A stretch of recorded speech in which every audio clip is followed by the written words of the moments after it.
Hey guys, I wanted to kind of give a disclaimer. This is one of the best podcasts that I've done, but the audio is really bad. So if you can listen, pay attention, and try to decipher what is being said here, trust me, you're going to get a lot out of this one.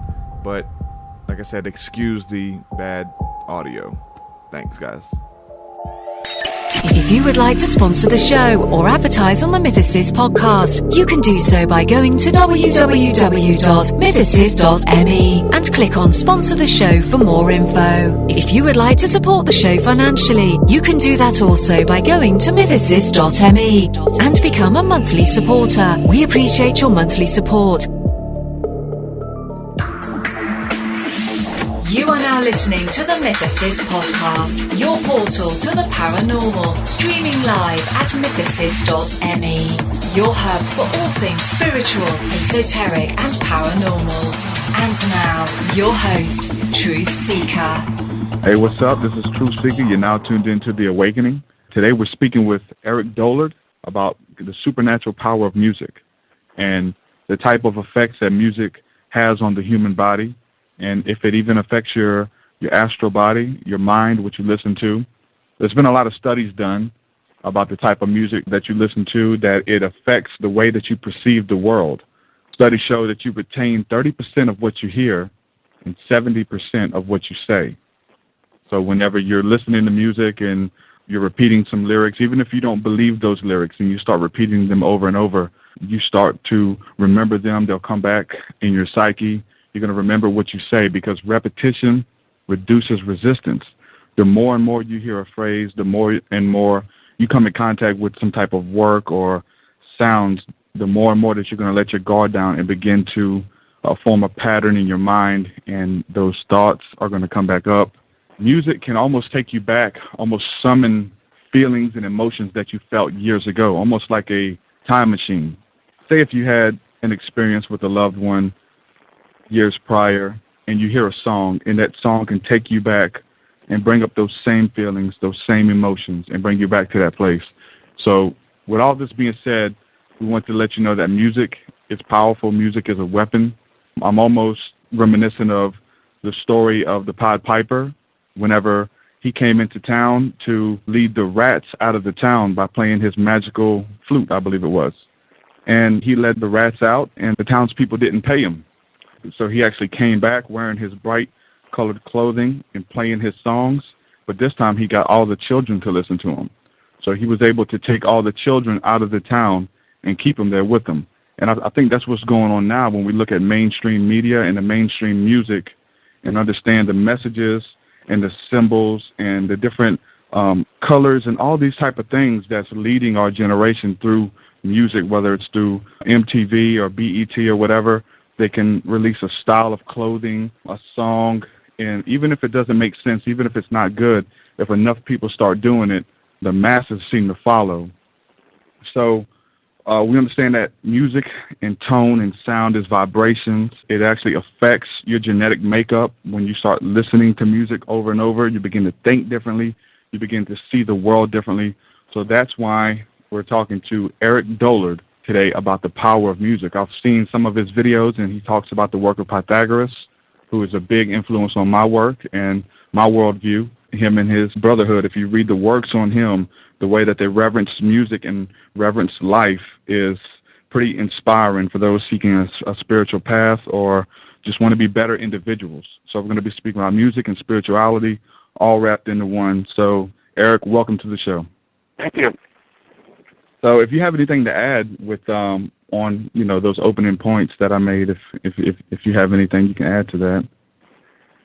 Well, music goes even farther in that it establishes an archetype, and the archetype can actually exert a force on the ether and cause things to materialize or happen that normally would be physically impossible. This is what the Pythagoreans were basically into.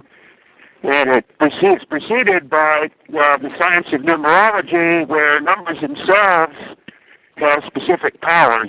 And if you use what's called the Chaldean number system, and you look at your phone numbers and your addresses and the addresses and phone numbers of people that you have relations with, you'll find that there's a common numerical denominator through all of this. And Pythagoras developed a system of ratios for logarithmic proportions, which today we call music, but at that time it was not designed for entertainment purposes or to be performed. It was more of a, it's kind of hard to say, it was kind of like a key or an access for them to get into these higher dimensions. Mm-hmm. Yeah, that's whenever you're listening to different metronomes, different beats, when you listen to drums and things like that, it's always been used to put you into a heightened state of awareness, a trance-like state. We know that everybody likes to refer back to the Africans whenever they play the drums and they conjure spirits or get into some type of trance where they're able to embody animals and things like that. So, and I think the same thing's going on through the mainstream media, but the energies that's being led behind these open doors are not positive on our culture. I think we can look at what's going on, and I think that's safe to say. Well, basically, you have to remember that the music I'm referring to basically ceased to exist after 1750. So we're talking about a whole different reality in music that goes back to names like Kepler, Robert Flood, and numerous other people where, in Flood's case, you were dealing with a symbolic geometry or numerology that allowed you, through the Pythagoras method, to basically figure out where planets were that weren't even known about yet. And then Kepler did a similar thing, but rather than from the numerological and the spiritual standpoint, he did it from more the mathematical standpoint. Neither of them got along. They were kind of a schismatic split on the whole Pythagorean movement, which really got screwed up by the Dark Ages and the concept of the Earth being the center of the solar system. So in Pythagoras' time, things weren't looked up that way, and then when the Dark Ages came about, it got into that basically the first theory of relativity, which is the Earth is the center of the universe and everything's relative to it, and music basically pretty much went dead through that interval, and then it started to come back to life through Kepler's time, and it finally reached its grand conclusion with Johann Sebastian Bach, that he was the Nikola Tesla of the music world, and he was basically just thrown in the garbage. His work just went to the dump after he died. Fortunately, somebody salvaged it, so we can still listen to this today. So whenever we're talking about the work of Pythagoras, I think a lot of people who aren't familiar with his work can understand. They may be familiar with the term the Pythagorean theorem, which is how we measure music to this day, correct?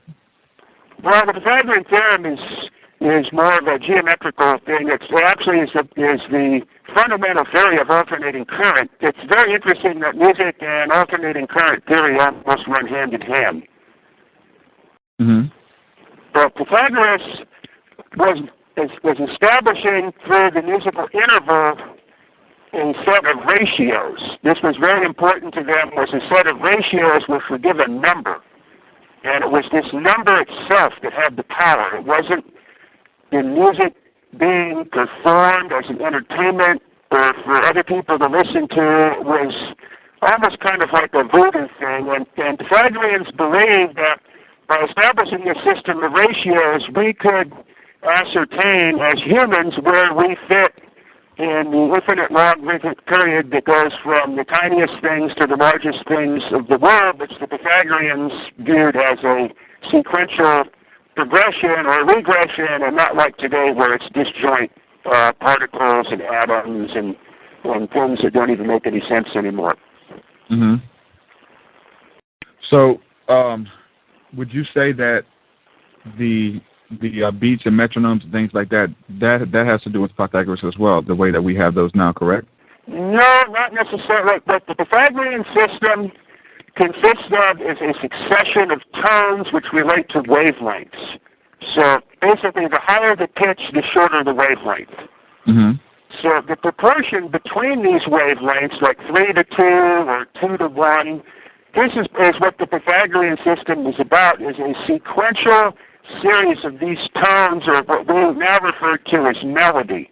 What you're referring to is rhythm, which is more of the timing of the thing, and the ratios, you can have the similar proportionality in rhythms, but you don't actually have the wavelengths and frequency. It's a differential thing where it's only at the dividing point of the measures in music, and you hear the sound. It's not continuous.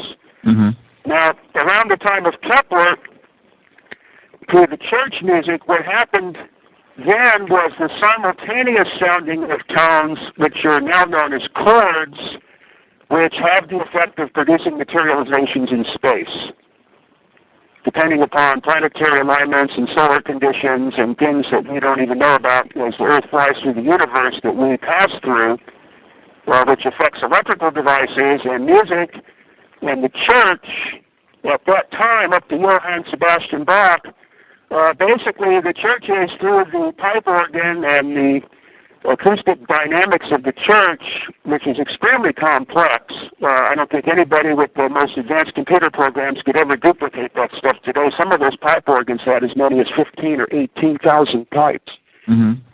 And these were specifically designed to work with the church, which was kind of like an electrical network of coils and capacitors, but on a level, and then this thing pulled the cosmic energy out of the dielectric field of space with its copper roof, and it basically was a substation to God. It really doesn't differ too much than the transformer hanging on the pole outside your house, which takes the electricity, which would be completely unmanageable and dangerous in the house, and then brings that to a level where it's useful to your appliances and what have you, without just getting vicious and wild on you and blowing everything to smithereens. The church performed a similar function up to the time of Bach. They were basically a transformer, someone that gets you in tune with God quite literally instead of what we see now, correct? Yeah, it's actual polarization. It's like, the way iron filings are influenced by a magnet. Mm-hmm. And I've actually experienced this. And this is basically the scientific method behind the spirituality, correct? Well, this is you have to know I'm an electrical engineer, so I view things in terms of electric fields. Mm-hmm. Things that we can't see, such as, you take an example, a main power line that runs down the street of the town may have the same power flowing through it as typically maybe 3 to 4 locomotives. Mm-hmm. Each one of those is a locomotive is near 1 million watts worth of power. This energy is flying down the space between the wires at roughly 98% the velocity of light, yet it's completely imperceptible. And the birds land on the wires and nothing happens to them. Mm-hmm.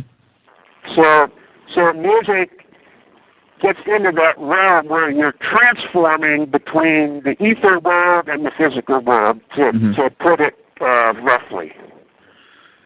So you're talking about tones and frequencies and things like that they would listen to open up a higher state of consciousness, to get in tune with God, quite literally, to hear these tones. Well, not necessarily tones, but ratios. Okay. It's the important concept here are what are called ratios. Okay. So if I have a tone that's 420 cycles a second, and then I have a tone that's 840 cycles a second, and that's the ratio of an octave. Mm-hmm. So when those two tones are played in succession, then when your mind hears, because your mind remembers the previous tone and then compares it with the subsequent tone, and the waveforms produced have specific shapes. They actually, you can, with dust on metal plates and what have you, you can actually see these waveforms, particularly with the type of oscilloscope I developed I call the time television, which turns the music into an actual three-dimensional entity that you can see on the screen. Each one of these notes has a shape like an atom. So when you start dividing the intervals up, each one of these becomes a more and more complicated. The fifth and the third and the fourth, and all of these become a more and more complicated entity. Mm-hmm. And your mind is assembling that entity. Now, when you sound the tone simultaneously, then you get the physical that you can see on the oscilloscope, which makes actual geometric patterns in the space that permeate your body. Yeah. Just like an electric field. Mm-hmm. Because the body is highly dependent on, it can't be, it does not work the same way every day. It's like my car is designed to sense the electric environment around me with a set of antennas on that. When I drive under these 1,000,000-volt DC power lines, it causes all this fire to come off my antennas. and I can measure the voltage on the power lines and the polarity that way. And when I worked in LA, I had, for decades, I had to drive under this power line going out of town every day, and I kept a detailed record of the daily response. And even though everything looks the same one day to the next day, there'll be some days the flyer will be there, there'll be some days the flyer won't.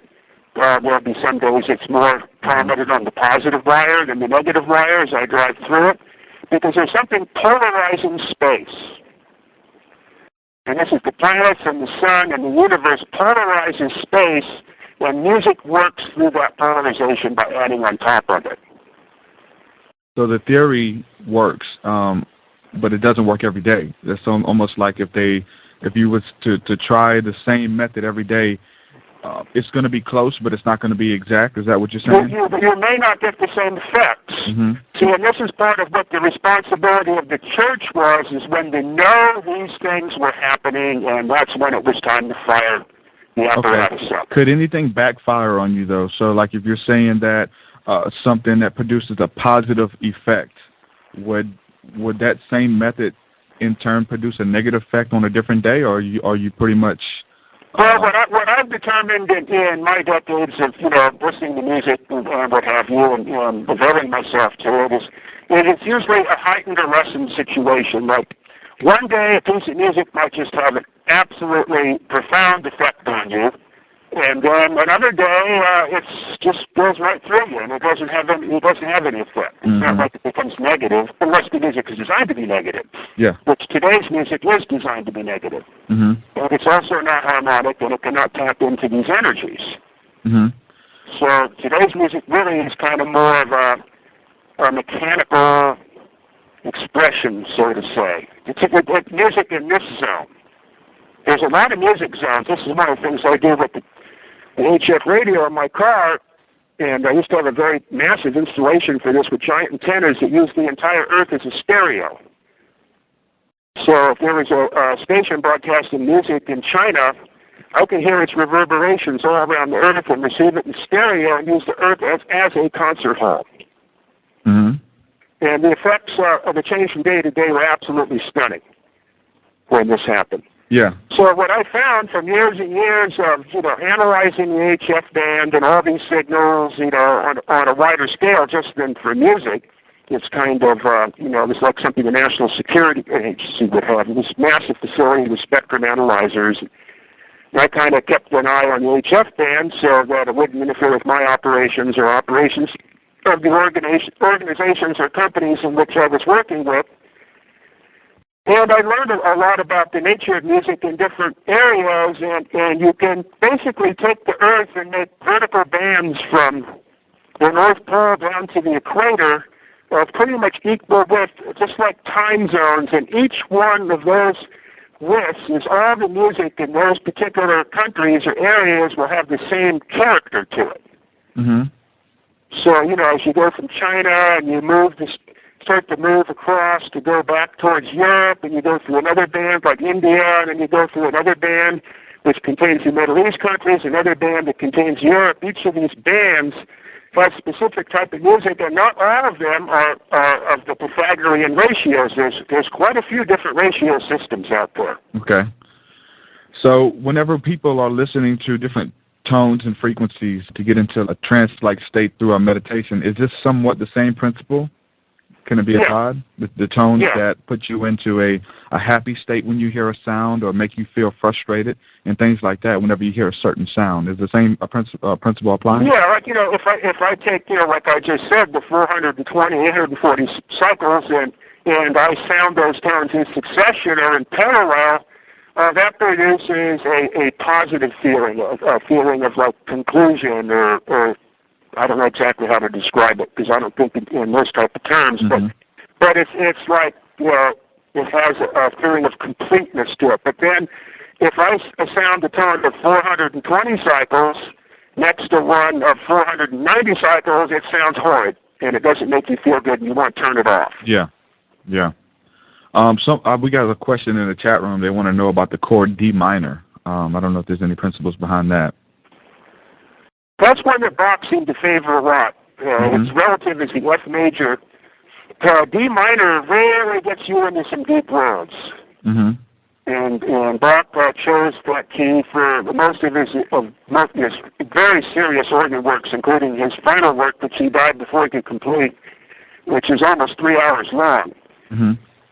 And then F major, which is basically the same thing but shifted in phase by a third, is a very golden, sunshiny, warm type of sound. But D minor is kind of murky. Yeah, a little bit darker. Kind of violet-colored.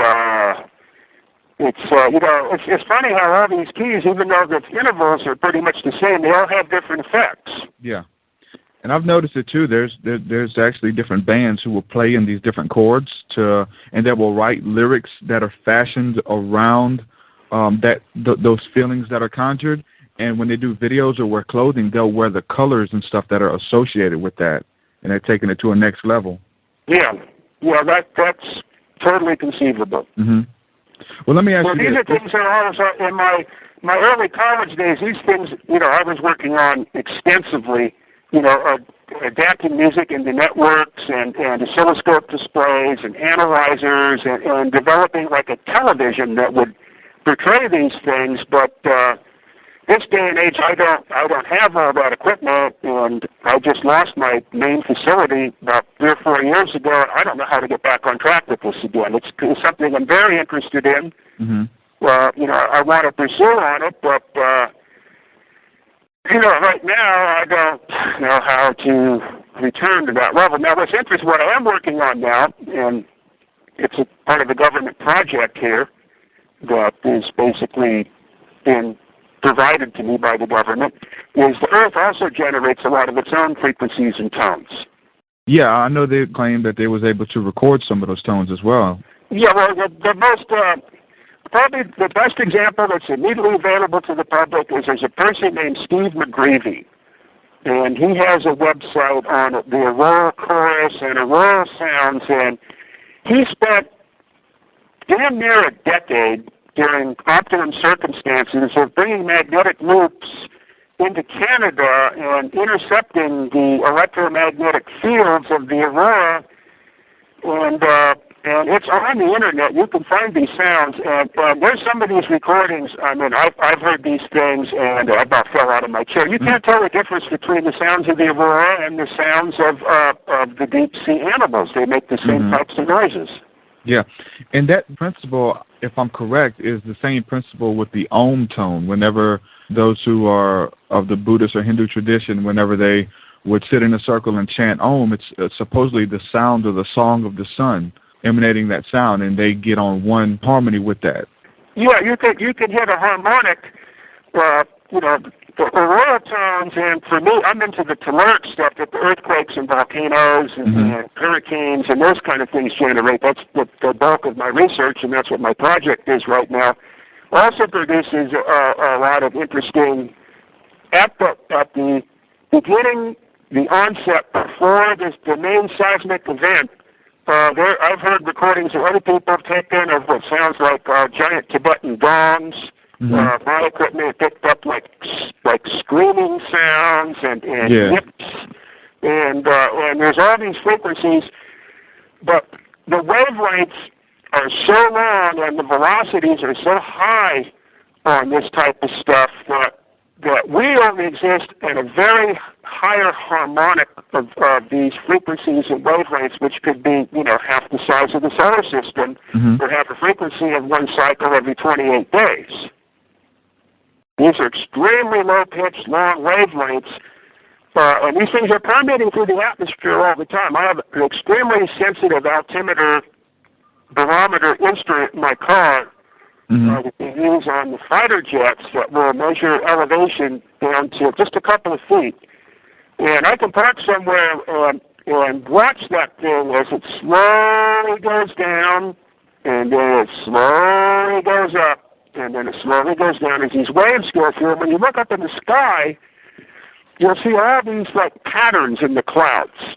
And those are sound waves, extremely low frequency sound waves.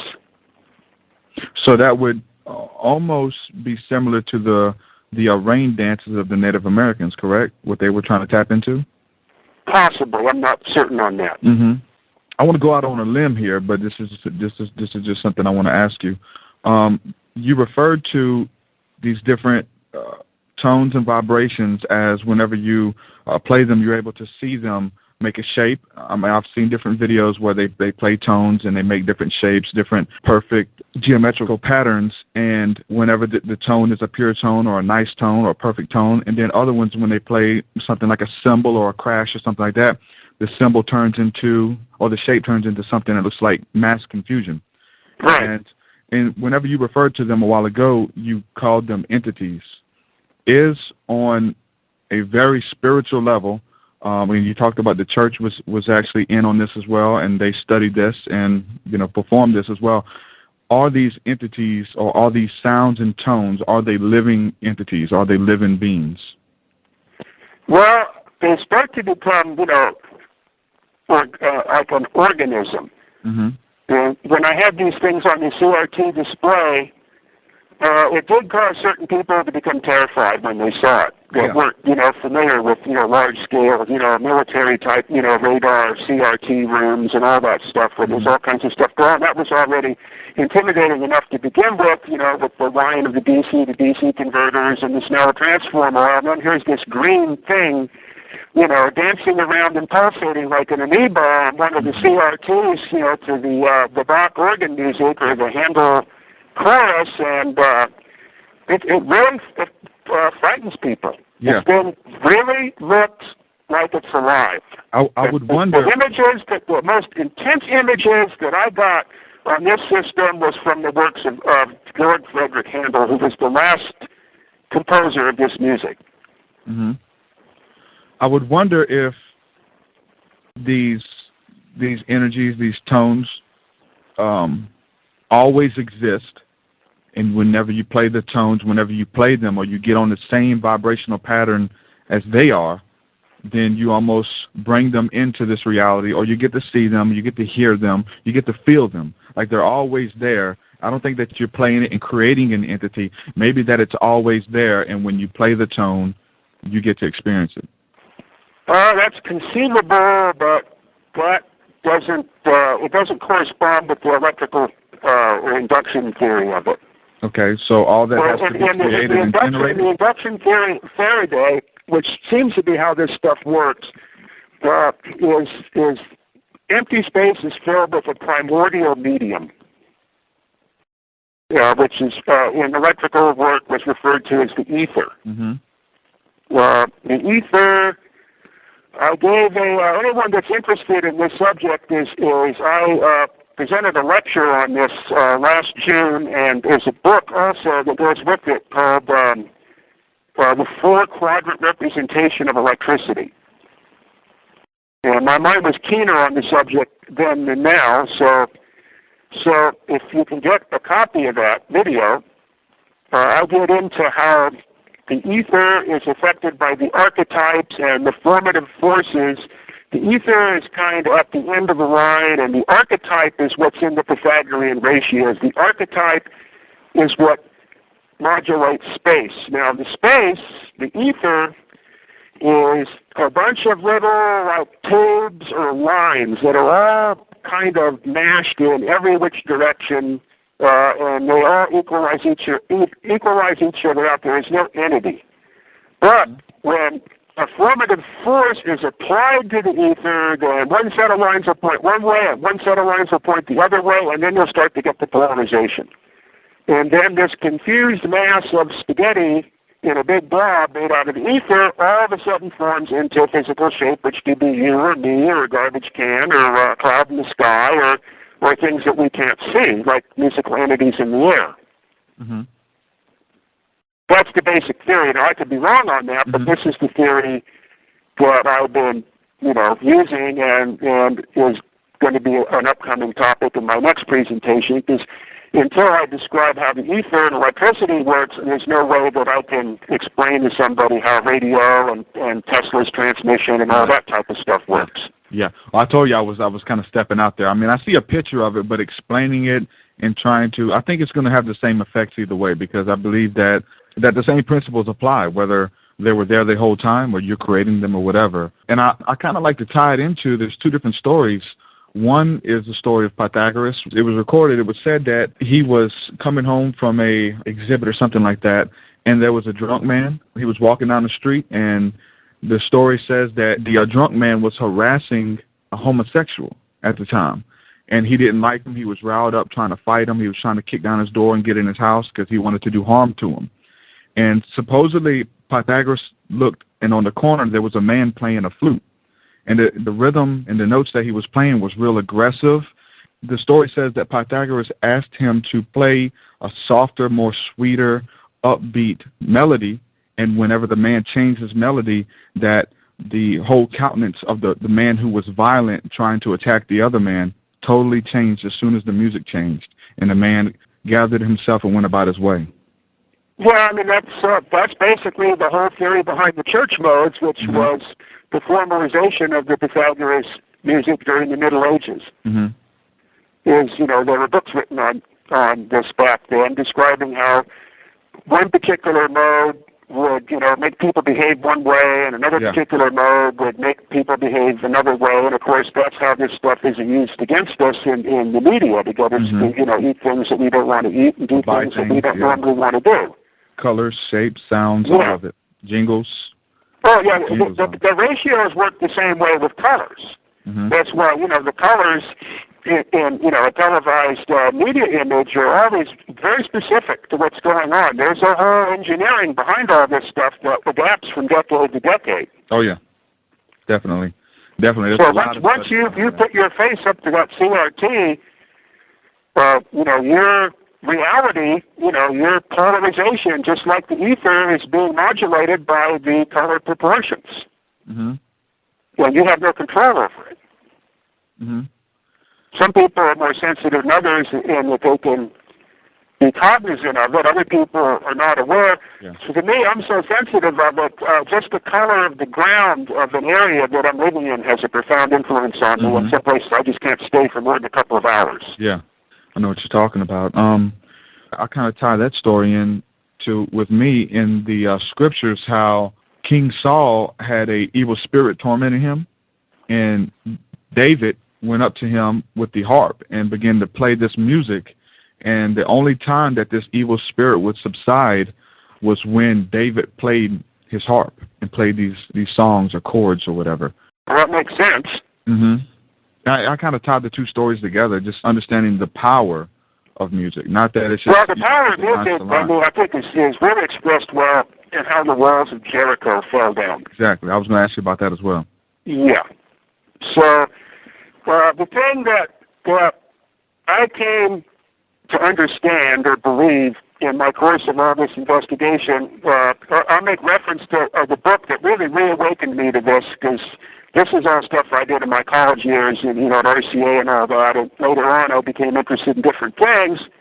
But I have like a book exchange thing goes on with a friend of mine, and this is what leads to my writings on the internet, which are now up to about 1,000 pages.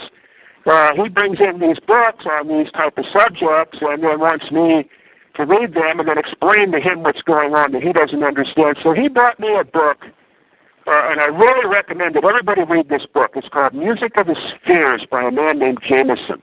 And that's a term that Pythagoras coined, correct?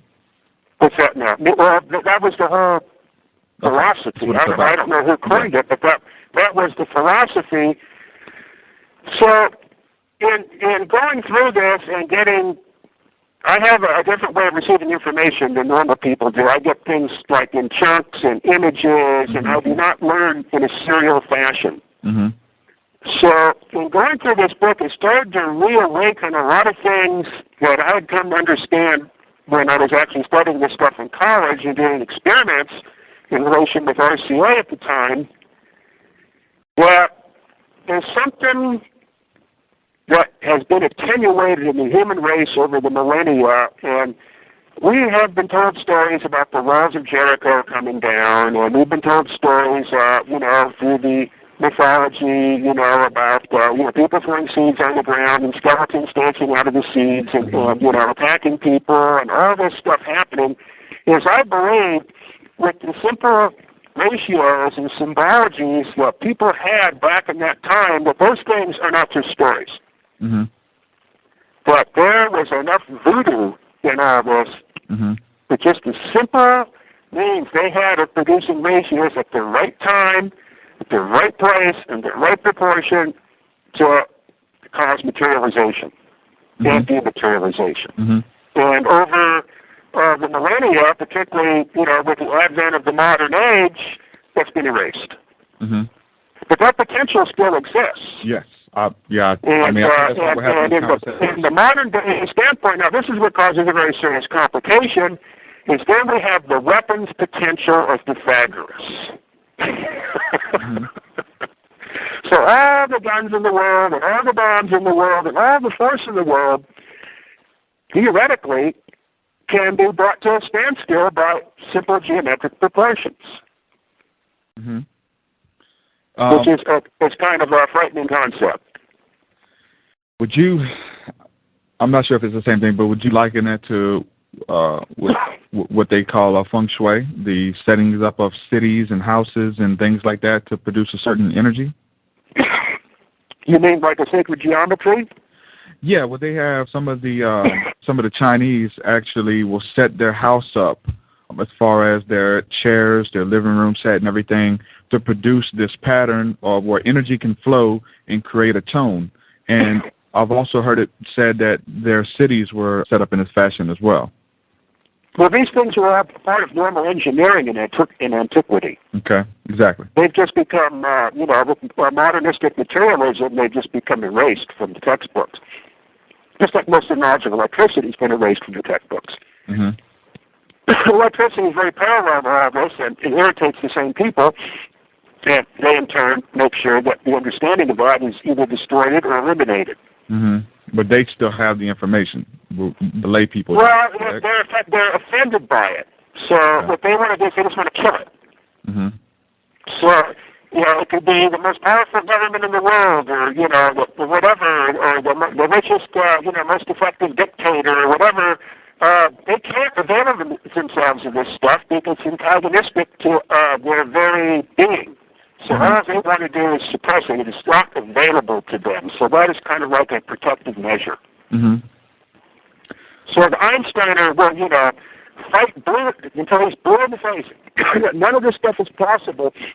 And, you can actually cause one of them to go into violent convulsions by pushing the issue and, and logically and experimentally proving it. And they will not accept the information. They will just become more and more violently opposed to it, until there's some kind of short circuit occurs, and it's mutually exclusive. Would you liken this whole conversation, what we're having, could this be the reason behind a lot of different energies and different mental experiences that people are having, the type of music and the type of sounds that they're around, the type of colors and other people that they're around? Could this affect someone's mind in their daily life? Do you believe that this could be going on as well?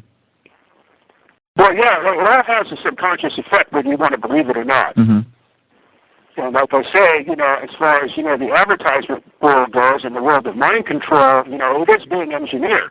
Exactly. I believe it as well. But on a higher level, these people don't have that. They don't have access to that because of their own denials. Okay. But I can't speak in absolute knowledge of anything because, I only exist in my world, but this is the way that I view it, and this is the experience I've had. But that's not to say, there isn't some fluorescent lamp-lit bunker somewhere, underneath George Bush's house where this stuff's all being connived to a level that would just scare the hell out of us. Yeah. Oh, I think it will. I think it would. I think whenever we begin to get some of the, just some of the crumbs of what's going on, it scares the hell out of us. But if we really understood the power and the magnetism behind a simple commercial, if we really understood the science and what the commercial and the colors and the sounds are invoking within our own being, that music and that colors, and when we see those billboards, I think if the lay person who don't understand anything, when they come to an understanding of that, it would scare the hell out of them. Yeah. So, well, I mean, there's an even deeper level because it's been asserted that, these particular species that I just referred to in their bunkers, and there's good evidence of this all around in the architecture of the things that, the instruments and vehicles and whatever that are created for us, is there's a deliberate attempt to create some kind of demonic entity and to bring it into an actual physical being. Yeah, well, that's why we're asking you. We're at the threshold now. It's a satanic female horned entity. You can see its face in virtually all the architecture if you're sensitive to it. Most people, of course, are blind on the conscious level, but in engaging these archetypes is each person is becoming like a cell and like a large jellyfish of this spiritual entity. Mm-hmm. And some of the music that I've referred to is actually toxic to these people. Mm-hmm. And can be used similar to the life beam tube for eradicating cancer cells. Is this music can actually, as you pointed out in some of the earlier examples, can be actually used to disrupt the archetype of this thing and cause it to dissolve, in my theory. So almost like the control and the negativity and all that is almost like the lifeblood of this thing. Yeah, it's there's an organism, in marine biology, there's a group of organisms that are referred to as hydrozoans. And they are a scientific mystery. Well, the jellyfish is an example of one. The jellyfish consists of a very large quantity of individual cells. But there's something different about the jellyfish and those hydrozoan-type animals that you don't encounter in the higher-order animals. Is there's no veins, there's no arteries, there's no nerves, there's no central nervous system, there's no brain, there's no heart, there's no lungs.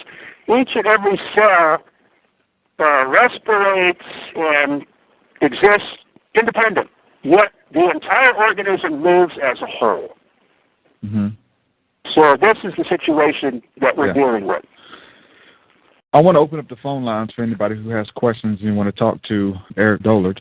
You can call. The number is 724-444-7444. You can enter the call ID as 78643#. Those in the chat room, it's going to be listed at the bottom. If you have a question, you can call in now.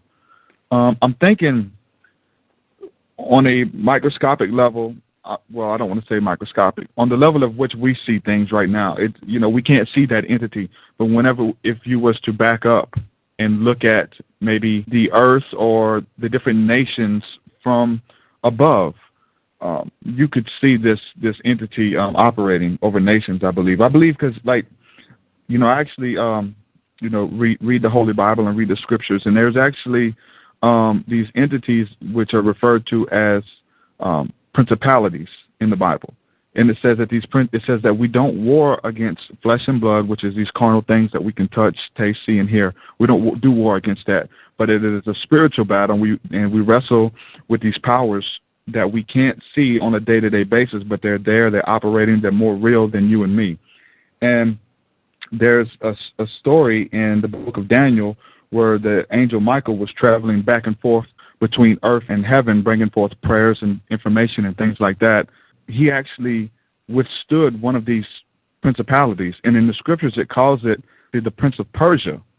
And this is not talking about a literal prince, it's talking about a principality, a power that is ruling and governing over this set of land. And I believe that that these entities, these principalities, are controlling a lot of people. They're controlling the vibration, they're controlling the information that gets out and all that. And I'm kind of tying this into what you're saying because it's making perfect sense to me. Would you agree with you talking about these entities and these different negative beings that are being summoned by the higher-ups or those who are in control?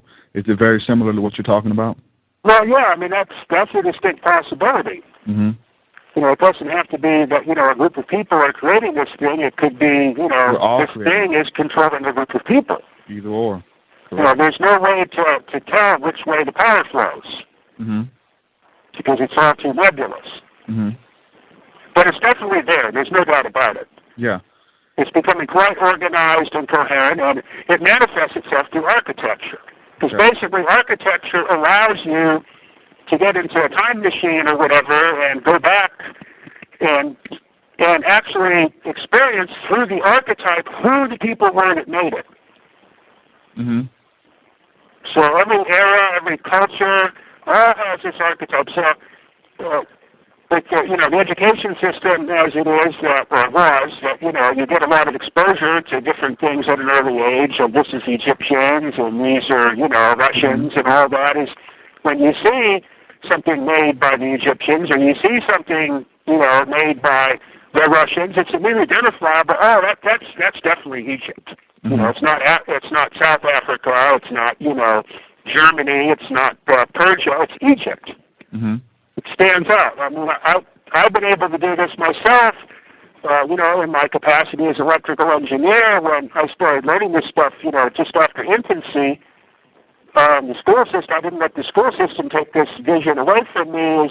Is when I would see like insulators or circuit breakers or things that I was learning about or working with, is I actually saw the people that made them. Yeah. Are you familiar with Dr. Emoto's rice experiment? No. Okay. If you look it up online, you can just type in rice experiment or Dr. Emoto rice experiment. And it was in a documentary that came out entitled Water, the Great Mystery. What he did, and he was showing the different vibrations and the sacred geometry that was formed in water. You can look this up on YouTube. Oh, yeah. Somebody showed me that, and the water started making all these patterns and forms. Yeah. And then what he did with the rice was he took 3 different beakers, and he filled them halfway with rice. He put water in each one. He labeled each one. The one on the far left, he said thank you to it every morning, and he spoke blessings upon it. Thank you, I love you, things of that nature. The one in the middle, he ignored, didn't say a word to. The one on the far right, he said, I hate you, you fool. Every day for so many days. And at the end of so many days, I forget if it was a month or what, at the end of this period, the one that he said, I love you to, looked exactly the same as when he put the rice and the water in there. It looks exactly the same. You can almost eat it. And the one that he said, I hate you to, every day, it began to mold. And the whole jar was full of disgusting, nasty-looking mold. And you actually have a lot of people who are doing this experiment for themselves, and they're filming it and putting it on YouTube. I wanted to not just repeat the information. This was an easy experiment that anyone can do. So I started doing this experiment myself 13 days into the experiment, and I testified that it is working, that these words and frequencies and tones have power. When you speak a blessing, when you speak positive words and affirmations over things, you're changing the DNA makeup. When you understand that your body is made out of water, your body is, 70% water? Something like that. So whenever you're speaking blessings or curses to people, you're affecting them. So this is an experiment that anybody can do. And whenever I get done, I'm going to film mine and put it on YouTube as well. So everybody who's subscribed to my channel, you'll actually be able to see that as well when I'm done. So I'm 13 days into it. It is working. So I think it's pretty amazing, and it speaks volumes about the different topics that we're speaking about today. Yeah, and it serves as an experimental verification that we're not just making this stuff up or imagining it. Exactly. And you can see everybody's video. I mean, it's working. The majority of the videos are, they're working, and they're showing you day-by-day progression. One experiment similar to that was done with, freezing water and then observing the crystals that would form in the patterns, like the snowflakes and what have you, or frost forming on the glass. It was the same effect. It almost was like a television into the archetypes of the sounds and energies that were stimulating the water as it was freezing. Yeah. So water has that unique property of possessing all kinds of inductivities, of course, electrical being one of them, but many other types of inductivities too, and can polarize into thousands of different forms.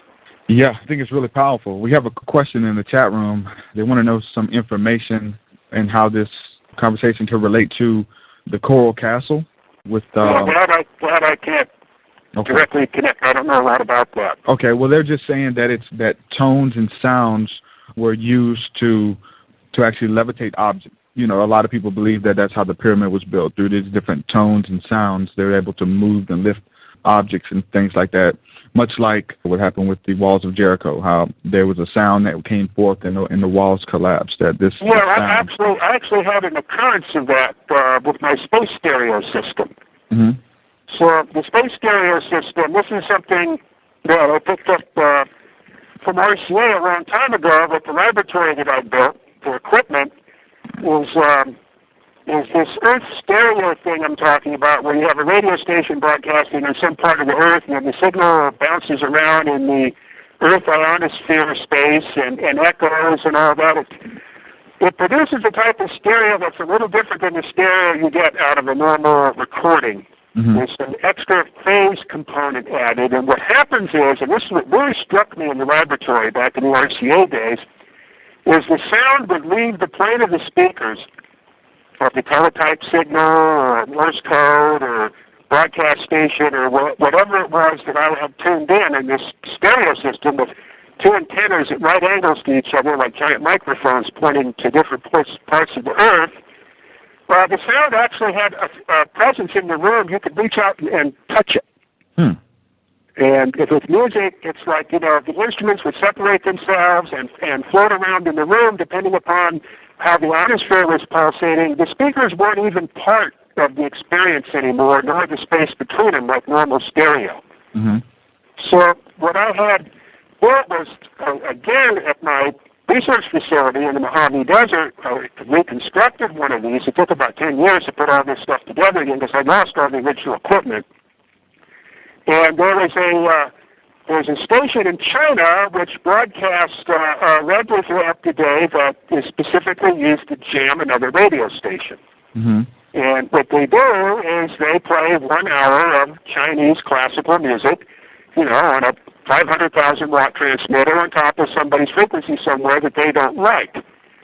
So with my antenna system, I can pretty much separate the directions and focus on the Chinese station, and the music was just completely out of this world. It was fantastic. Mm.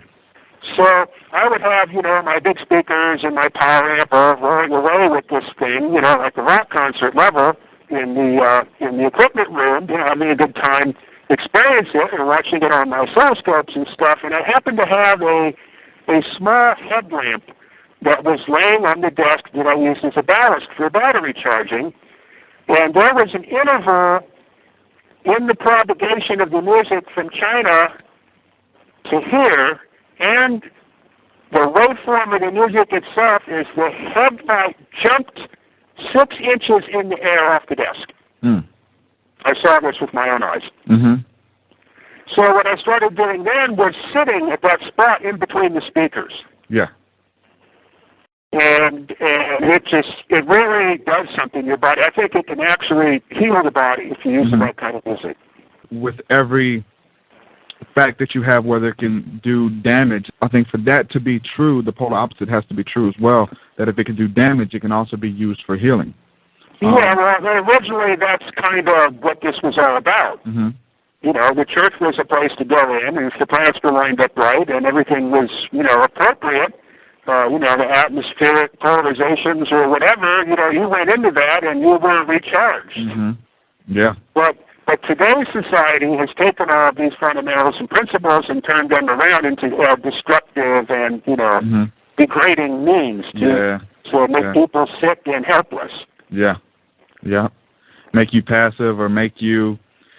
I think they give you just enough to keep you coming back, Like they give you just enough healing or to make you reverence them and think that they have some type of power or some type of ability to be in touch with God, instead of letting the lay people know that they can do this as well, Well, that was the downfall of the church, and that's why, Martin Luther had to come about and yank this out of their hands and set things straight again. But, that lasted up to the time of Bach, but then the age of Romanticism, came in and destroyed everything, including the organs. They tore all the tracker mechanisms out and used telegraph relays instead and the whole thing, and just debased the whole thing. The concept of God, as conceived from the day of Pythagoras and all that, just completely vanished. Mm-hmm. And then by 1900, it was just turned to trash, complete trash. Well, fortunately, there was a revival in the 60s, particularly around San Francisco, and then, of course, the Beatles and a few other, British groups had brought music back, started to bring it back to that level, and it became very popular, but then it just, after 1970, it took the big slide, and so this stuff now I wouldn't even call it music. The names I have for it probably would offend everybody, so I won't use them. All right. Well, we got some of these people waiting on the line. They want to call in. But I want to tie that into with the sound and the vibration, being able to change physical matters when you have like a glass, and they've done experiments where you can turn the sound to a certain volume at a certain frequency, and the glass cup will actually break. That right there is an experiment. If you can't do it yourself, if you can't reach those pitches, I mean, there's videos where you can actually watch that happening. So. All right, we're going to take our first caller, and if anybody was on the line waiting, we'll go ahead and call in now. We'll take your call. So this call is coming from British Columbia. Hello. Hello. How you doing? Hello. Hey, it's easy. Hey, what's up, man? I'm good, brother. You have a question? Really engrossed in your subject today, man. It's really nice. I'm just meditating on it. It's beautiful. I can hear my chakras ringing. Hey, but what I wanted to say today, I don't know. I don't have much of a question, I guess, but I just know the Bible is, it's all about the Word of God, Mm-hmm. The Word, well, that's that. That's the Word. It'll always be the Word. The Word is there. Mm-hmm. But, word vibration. Mm-hmm. Yeah, vibration is sound, right? Vibration is sound. Can you think of something that vibrates in the world? Everything? Maybe space, the abysmal, the abyss from whence God brought forth the world of creation, right? The substance. So, I guess what I try to say, I've been working hard on my music. It's beautiful. And the monks were meditated. They have the double vocal cord, so the ratio thing makes sense too. Because when you harmonize your double vocal cord, it makes that Fibonacci scale or whatever it's called. But I don't know. The music is beautiful, man. I love music. And yeah. I just need some guidance right now, man. Because I'm trying to find it, but I had so much I want to say. Oh, I hear you, man. There's a lot. Yeah, there's a lot of to be said, and I think in this same aspect, we've touched on a lot of different topics so far, and we're cramming them all into this one interview. And all of these little topics that we're touching on, you could go into a lot of detail, and that's what Eric does. If you look up his work, to find him online, there's tons of YouTube videos of different interviews with him where he goes into a lot more detail in some of these vague questions that I've been asking him today. So you can definitely check out his work there, man. Energy is vibration, right? Energy is vibration. Vibration is sound. Music is energy. Everything is interconnected. It's all sound. The sun is a sound. The stars sing. The stars are like a drum. They're not just sitting there shining. They go boom, boom. But sometimes they make terrible noise, like you say, too, so the music might not sound that good today. So the most powerful thing in the world is our sound, and sound resonates from the mouth, to quote the cannabis. It's all about Jesus at the center of a snowflake. You'll find the Star of David every time. Every time. Yeah. So Eric, what can you tell us about the what is known as the Merkaba or the Star of David in sacred geometry? Do you know anything about that? Not right off. There's a lot of, like what he was saying with the snowflakes and things like that. They're actually finding this Star of David, this hexagon, this six-pointed star in the middle of these different snowflakes and different. Whenever something's vibrating or something's spinning, supposedly you get that shape, the six-pointed star or the Merkaba with it actually spinning. Well, in the case of the snowflake, that's the archetype that the water crystallizes on. So it's all going to be based on those angles. The entirety of the snowflake is somehow going to be derived from that archetypal angle, the seed angle in the middle, which makes sense.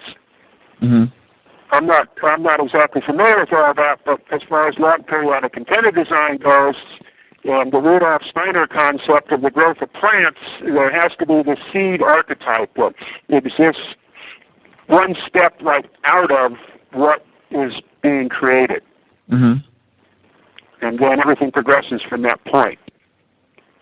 You have there's a movement now that a lot of people are doing, and they're taking a vow and they're not listening to anything unless it's tuned to the 432 hertz frequency. They're saying that this music sounds better and it affects you differently, and that the Well, you're talking about 432 cycles versus the standard 440 cycles? Exactly. Well, then that brings us back to the Pythagorean thing, because the 256 cycles is the 256 is a very important Pythagorean number, and the C should be 256. Mm-hmm. And then the other tone should derive from that. Now, the 432 might be that. I'd have to calculate it right off to see. Okay, so you're saying the 440 is not right. The 256? Yeah. Okay. Because the Pythagorean progressions are based on certain multiples and powers, and 256 and 512 are part of that series. Mm-hmm. Okay. And it's the same thing with the lengths of the organ pipe. You have the 32 foot, then the next octave you have the 16 foot.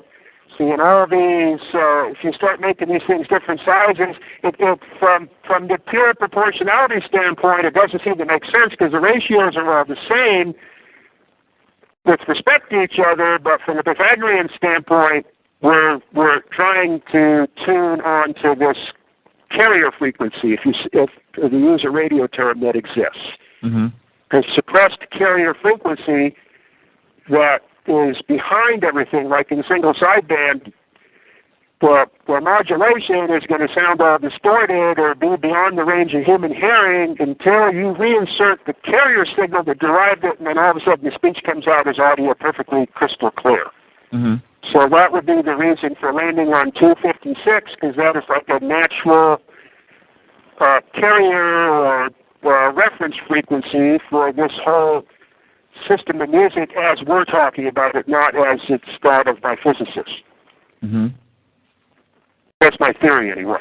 Okay. Well, yeah, I've definitely did the experiment myself, as far as you have a lot of people who will download music or upload music from some of today's popular artists, and they will change the tuning from its original tuning to 432, and it just makes you feel better. I mean, you can actually feel the difference in it. Even if it's some music that's dark, even with the lyrical content, when it's tuned to that higher frequency, it just feels better. You can actually feel it. I think it's pretty interesting. Well, the same situation actually exists with the chords, too, is because of the equal temperament, is all the ratios have been distorted to make it fit into a series of octaves. Mm-hmm. And that basically destroys the pattern that the musical interval generates. Yeah. So the problem is, if you stay in one key, then you don't have to deal with that. But if you start getting into the heavy polyphonic music like Bach, well, then it doesn't work anymore, and you have to go equal temperament. But when you use equal temperament, is the finer points of the music and the heavy consonant resonances all disappear. Mm-hmm. Well, something I noticed with this CRT display I was talking about that I used to turn music into images, there's something about the chorus and a combination of human voices that can produce waveforms at absolutely massive power levels. Uh-huh. And it's one of the complications that makes this music virtually impossible to digitize. Well, the type of music we're talking about really defies being digitized. Okay. Can you do that with song on the radio? Could you put it through this program and get an image of it? Yeah, it's all it is basically is an oscilloscope that has a network between it and whatever's producing the music. It has to be stereo. Mm-hmm. And then when it goes through this network, it creates what appears to be for the lack of a better term, three-dimensional. There's a lot of reasons why not to use the term three-dimensional and two-dimensional, but that's a whole other subject. But it's referred to as three-dimensional. The proper word for it appears on the television screen to have volume. In other words, presence in a volumetric form, even though it's the so-called two-dimensional on the screen. But the way the video is fed into the signal, it gives it form, and these choruses will all of a sudden just light the screen up with this big, like, circle shape or whatever, and overload the amplifier, even though it's just 5 people singing. And this early, very early church mode music, you can find recordings of it. One of the most foremost composers is a person named Thomas Tallis. If you can find his music, it's representative of what I'm talking about. Okay. Because in the human voice, there is no equal temperament. Because we can scale or move our voice continuously. There's no quantified or quantum steps like there is on a keyboard or when you're using some instrument that has keys or levels on it. Mm-hmm. And these choruses back then had a way of these performers could phase synchronize their voices and cause all the harmonics to add in such a way that the peak amplitude could be thousands of times higher than the average amplitude of the signal. Mm-hmm. This is one of the things that the pipe organ in the church can do too. It can take a succession of harmonics and manipulate them through the propagation delay in the church and the distances between the organ in the back of the church and organ in the front of the church to produce these harmonic standing waves. And there can be high pressure zones and low pressure zones in the church that are so intense during these concerts. If the polarization is proper with the planets and what have you, can actually feel them as physical entities moving through your body. Yeah. They're definitely like solid objects, kind of like one of those, popular pictures of the atom, with all the little balls with the straws sticking them together in a cube or some kind of thing. This thing forms in the space and you can feel it moving through your body. Mm-hmm. So it's theoretically, with 5 or 6 octaves of pipes, you can produce transient waves that have thousands of times the power of their average value. But they last for very short periods of time, but they occur in succession. This is one of the things that Nikola Tesla utilized in his developing his electrical fields for his physics experiments and his wireless power transmission. Mm-hmm. We're not dealing with sine waves in a situation like that all the time, but we're dealing with these odd harmonic waves that the situation can be at rest for a substantial portion of the cycle, and then all of a sudden at 0 degrees or 180 degrees, all the harmonics all of a sudden all add up into a giant peak, and then it goes away in a fraction of a microsecond. And then the rest of the cycle is dead. Even though that cycle is filled with 100 harmonics that have a definite amplitude, during that cyclic interval, when they are put all together, they completely cancel each other out until that one instant, and then they add into a massive quantity, and then they disappear again. Mm-hmm. So it's kind of a fascinating experimental thing in electricity to get these waveforms that this produces, and this is part of how the church and organ music system works. Yeah. Well, let me run this by you. You mentioned the body vibrating and feeling things moving through your body, doing different things. And you use the word entities as well. Whenever you mention this, my mind, being a spiritual person, goes straight to the Kundalini awakening experience and the infilling or baptism of the Holy Spirit experience, where they literally start vibrating. They literally begin to sweat, they begin to cry, have a joyous feeling, and feel like all the negative things they've done in their life, all the negative baggages that they've been experiencing are just erased after having this one experience, whether their whole body begins to literally vibrate very fast. Is there any way we can link this together, or there's like a scientific method behind this, or is this something that's just a spiritual experience? Well, it kind of gets hard to say. I mean, I can understand it on a musical level, but on that level, the ether theory and the electrical principles don't carry through that well. Well, because I know this, you were saying that you're able to feel these, with sound. And I know that it's not always sound being involved when these experiences happen. A lot of times there is, and then their body begins to actually vibrate, and they feel a power and energy going through different parts of their body, doing something, cleaning them or something like that. Well, yeah, that's totally understandable. Is all these experiences in your life, cause physical polarizations in your body that are permanent. Mm-hmm. This is something that we'll have Mike discussed in his, analysis of what it was that was making people sick and crazy and causes of cancer and all these type of things. And it was because of these collected forms or situations in your body because of all these negative experiences, and then that basically starts to exclude the life energy, and then that part of your body can regenerate and turn into disease. But it originates in the thought pattern forming these archetypes in your body.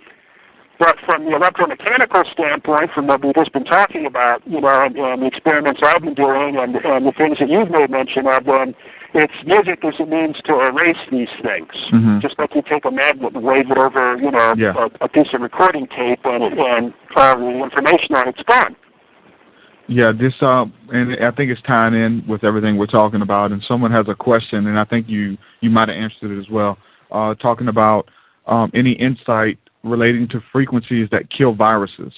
And I think this is the same thing we're talking about right now, whether it's this, negative or harmful things in your body that you may be able to find healing from. Well, this was actually developed and engineered by a medical doctor named Royal Rife. Mm-hmm. And today, all that information is all distorted and turned into something that has no relation to his work, which is typical, just like with Tesla and everybody else. So whatever you hear with the name Rife on it is most likely to have no relation. But what Rife did, and I physically, held these apparatus in my hands, so I know the principles of operation, is he adapted a Tesla X-ray tube connected to a Tesla transformer, and then the Tesla transformer was excited by a small AM radio transmitter, and that would produce the Tesla beam that would penetrate the body and electrostatically cause mechanical actions on the viruses and things inside the body on a very minute level.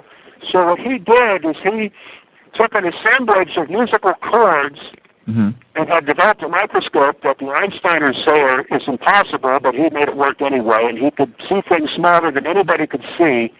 So he could see and not kill them with electrons or any of that type of stuff. So he studied the pathogens, the viruses and what have you, and then he beamed them with the Tesla tube, and then would put musical chords or similar multi-frequency relationships into the AM transmitter, and then manipulate those frequencies until the virus started to react, and then that would help him tune in, and then the virus would be, when the right chord was reached, the virus would be completely destroyed.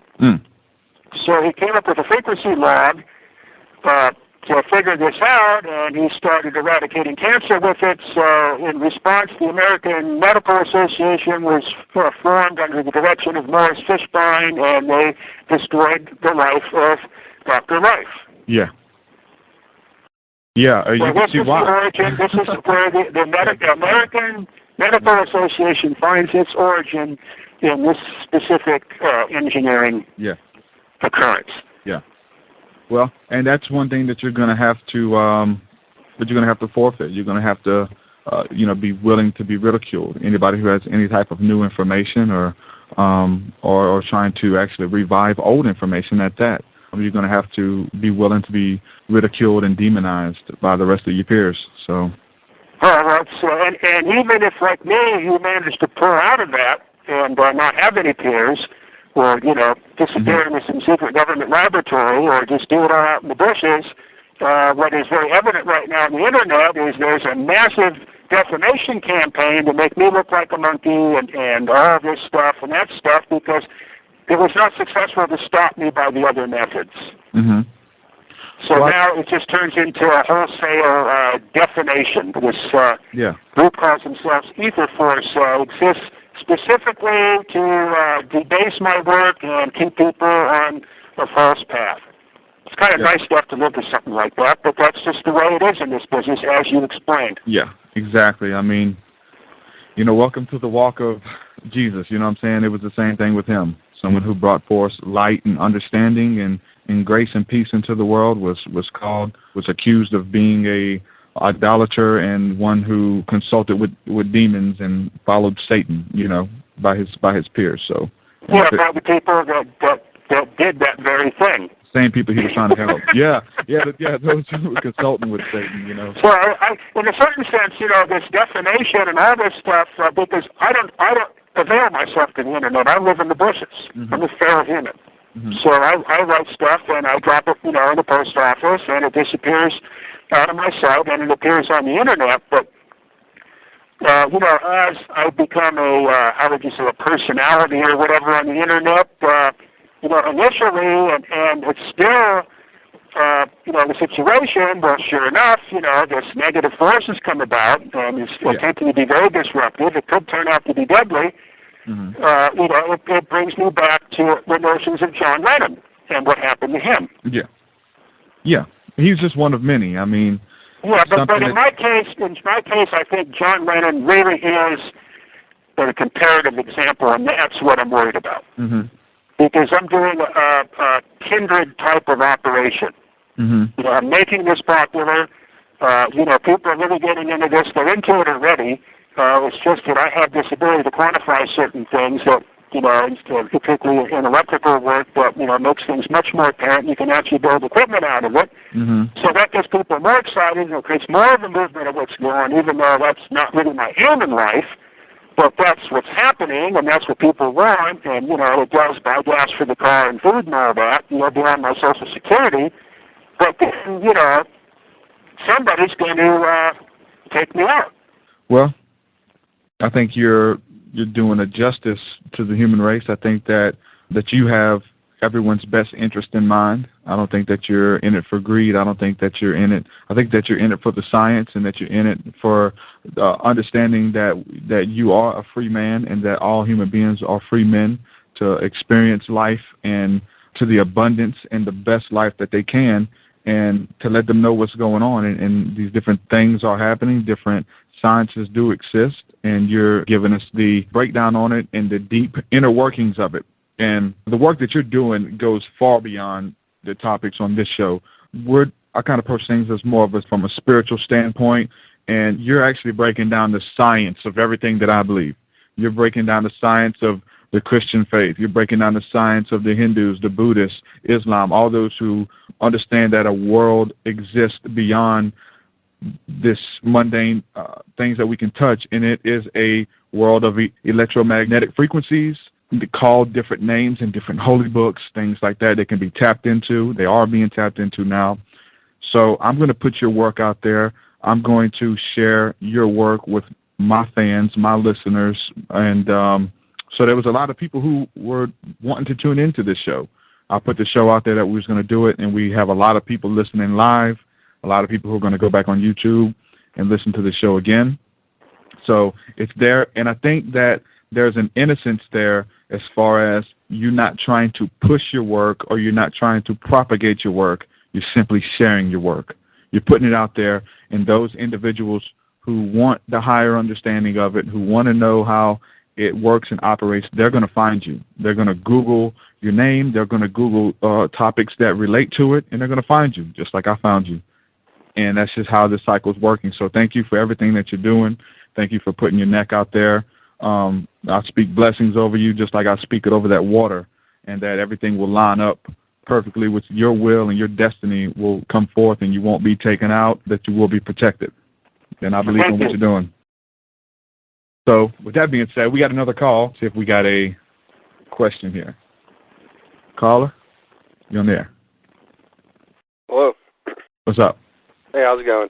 I've been following Eric's work for quite a while now, and researching other people's works. I've come across Marco Rodin's vortex-based mathematics, and on the website here it says one of the things you can learn through it is that the torus skin models harmonic cascadance, and I noticed in Tesla's Magnifying Transmitter that there's actually a torus almost antenna at the top. I was wondering if Eric had any thoughts on that connection between the torus and transmission. Well, the terminal on the Tesla transformer is a reflector. It doesn't actually transmit. It sends the electricity back down where it's accelerated and forced into the earth. Okay. And the reason why it has that mushroom shape, it has to have that mushroom cap type of shape, because that way the electrical forces are directed in such a way that the material around the high potential point doesn't break down and catch on fire. And that particular shape causes the electrification to neutralize itself underneath the cap of the mushroom so that the mass doesn't catch on fire. Okay. I was actually thinking the resonance of the Earth was actually transmitted out through that. I had it completely backwards. No, that's backwards has been deliberately introduced, and unfortunately, the concept cannot be corrected. So no one will ever really grasp Tesla's toroid transmission system because the physicists have fixated the idea of an antenna. Gotcha. There is no such thing. Tesla states that even in his own writings, but he did intend to try to tap the electric field around that elevated terminal for other purposes, but everything that involves Tesla is very enigmatic. Well, thank you very much. It definitely changes my understanding of the whole thing. I thought I had a pretty good grasp on it, but now I know I don't. So I was wanting to know also about some of the different experiences that you've had, because I noticed in some of your work you're talking about how the different music and different tones can actually make you feel high, in a sense, and make you feel intoxicated just by listening to music. Do you have any experiences with that?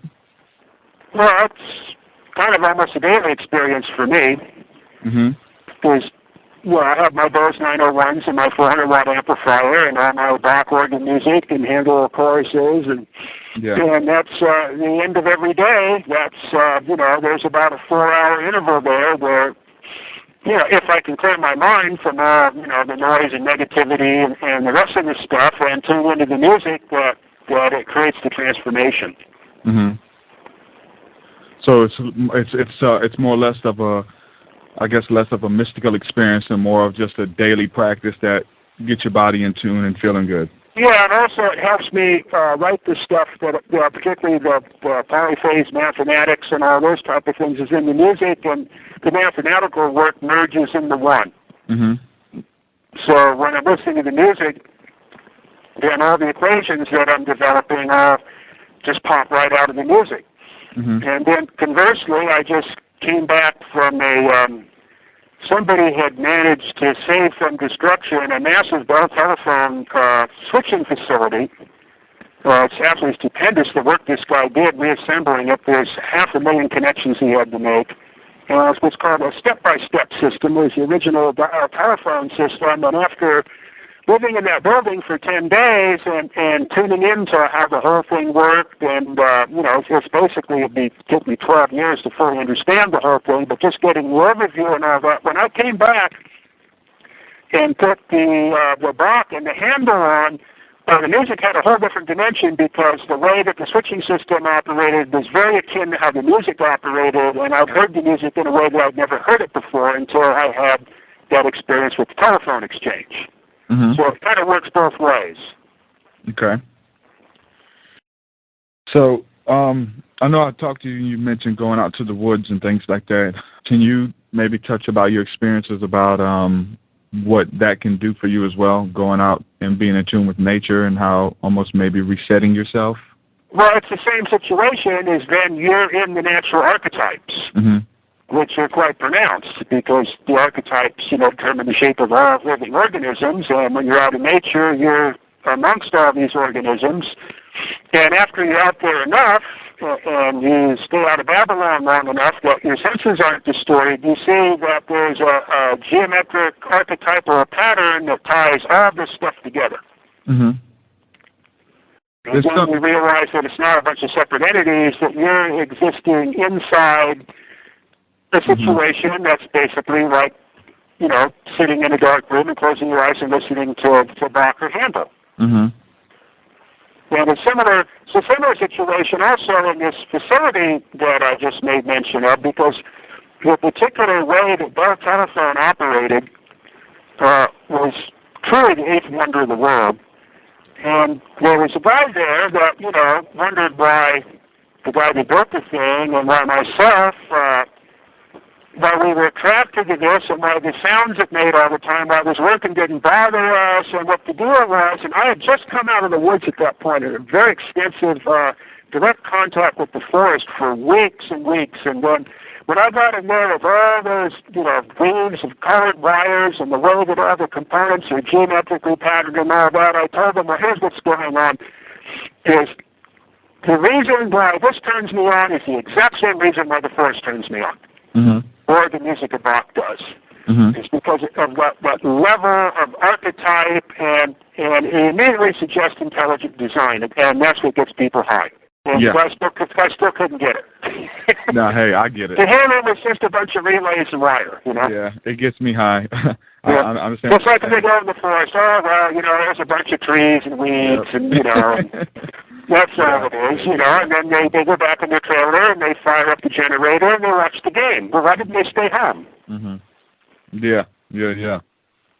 So I guess to kind of tie this question together, there's a renaissance of a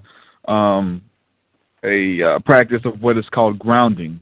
I'm not sure if you're familiar with it, but what people did, you know, they just are going back to walking barefoot when they can and putting their feet on the ground to ground their energies and feel the energies from the earth moving through their body. And if we're talking about, you know, magnetism, or we're talking about electricity, grounding is basically 101 with that. Is there any truth behind grounding? Well, yeah, I mean, that's you know, I went for 2 years straight in Venus once without wearing shoes at all. Mm-hmm.